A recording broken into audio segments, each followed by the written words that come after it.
পশ্চিমবঙ্গ জয়ের হুঙ্কার দিয়েছেন প্রধানমন্ত্রী। আপনারা জানেন গতকালই কিন্তু পশ্চিমবঙ্গের বিজেপি সাংসদদের সঙ্গে প্রধানমন্ত্রী আলাদা করে বৈঠক করেন। এসআইআর শুদ্ধিকরণ প্রক্রিয়া, এই প্রক্রিয়া থামবে না, শেষ হবেই। এসআইআরে কোনো আপোষ নয়, লড়াই করে বাংলা জিততে হবে, বাংলার বিজেপি সাংসদদের গতকালই নির্দেশ দেন নরেন্দ্র মোদী।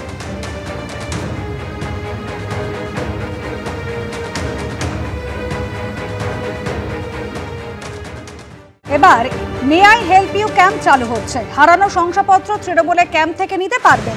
গতকাল গাজরের সভা থেকে এমনই আশ্বাস দিয়েছেন মুখ্যমন্ত্রী মমতা বন্দ্যোপাধ্যায়। আরও জানিয়েছেন 12 তারিখ থেকে এই ক্যাম্প চালু করা হবে। আমরা may I help you camp চালু করছি। যার যা প্রয়োজন, যেটা নেই সেটা সেখান থেকে করিয়ে নেবেন। যেহেতু আমাদের ফেব্রুয়ারি মাসে ইলেকশন ডিক্লেয়ার হবে, তাই চালাকি করে 3 মাস আগে এটা করেছে। এটা অমিত শাহ করেছে, হোম মিনিস্টার, যাতে আইদার ইলেকশন বন্ধ করে দাও, এসআইআর না মানলে গভর্নমেন্ট ফেলে দাও, আর তা নাহলে এসআইআর করে দাও। আর যদি কেউ বঞ্চিত হয় ভোটার লিস্ট থেকে, আমরা may I help you camp চালু করছি। 12 তারিখ থেকে may I help you camp হবে। ব্লকে ব্লকে যার যা প্রয়োজন, যেটা নেই সেটা সেখান থেকে করিয়ে নেবেন। আপনার কাগজপত্র থাকলে, যদি বাই চান্স শংসাপত্রে অ্যাপ্লাই করেছেন পাননি, চিন্তা করবেন না, ওখান থেকে আপনি পেয়ে যাবেন। পাল্টে শুভেন্দু অধিকারী প্রশ্ন তুলছেন, বাংলাদেশি অবৈধভাবে যারা এদেশে ঢুকেছেন সেই অনুপ্রবেশকারীদের জন্য কি ডকুমেন্ট দেবেন? উনার হেল্প ডেস্ক সরকার থেকে করতে পারেন, যে সেক্ষেত্রে যদি 2 নম্বরই করেন, সার্টিফিকেটে নথিতে সই যে বিডিও, এসডিও, ডিএমরা করবেন, তারা যদি বিপদে পড়েন, মমতা ব্যানার্জি তার কোম্পানি কিন্তু বাঁচাতে পারবে না, বাঁচাবে না। এটা বহুবার প্রমাণিত হয়েছে। আমি বিডিও, এসডিও, ডিএম এবং বার্থ সার্টিফিকেট যারা দেন, বিএমওইচ, সিএমওইচ, মেডিকেল অফিসারদেরকে সতর্ক করছি, আপনারা অবৈধ অনৈতিক কাজ করে নিজেদের বিপদ ডেকে আনবেন। এনুমারেশন ফর্ম পূরণের সময়সীমা 7 দিন বৃদ্ধি করা হয়েছে। তার আগে এখনো পর্যন্ত 50,22,000 নাম বাদের তালিকায়। মৃত হিসেবে এখনো পর্যন্ত 23 লক্ষ নাম বাদ হিসেবে চিহ্নিত হয়েছে। স্থানান্তরিত ভোটার হিসেবে কমিশনের কাছে 17.5 লক্ষের নাম, নিখোঁজ 8 লক্ষ, ডুপ্লিকেট হিসেবে 1,02,00,000 নাম বাদের তালিকায়। বুধবার বিকেল 4টে পর্যন্ত 98% এনুমারেশন ফর্ম ডিজিটাইজ করা হয়েছে।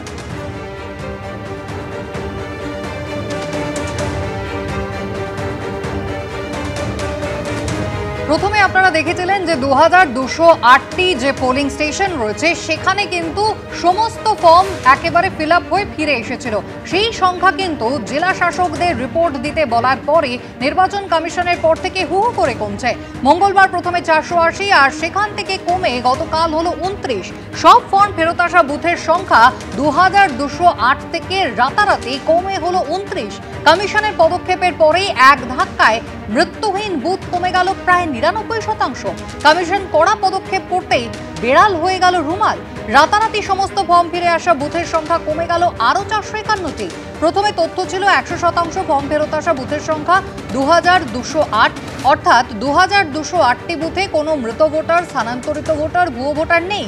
কিন্তু কমিশন রিপোর্ট চাওয়ার পরে সেই সংখ্যা কমে মঙ্গলবার দাঁড়ায় 480, আর সব ফর্ম ফেরত আসা বুথের সংখ্যা গতকাল কমে দাঁড়ালো 29। এমনটাই নির্বাচন কমিশন সূত্রে খবর।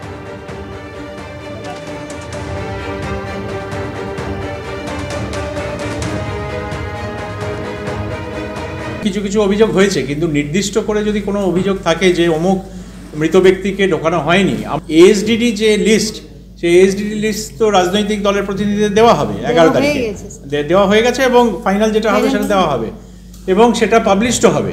সুতরাং সেখানে যদি দেখা যায় যে কোনো রকম ডিসক্রিপেন্সি আছে, যিনি মৃত তাকে মৃত নয় বলে দেখানো হয়েছে বা ভাইস ভার্সা, তাহলে সেগুলো আবার করে চেক করতে হবে, এবং সেক্ষেত্রে সেই এন্ট্রি যেটা, সেই এন্ট্রিতে আবার হিয়ারিং হবে, ফিজিক্যাল ভেরিফিকেশন হবে।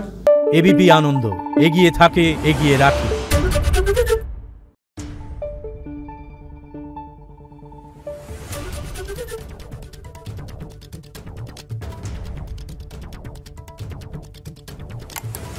নিউজ।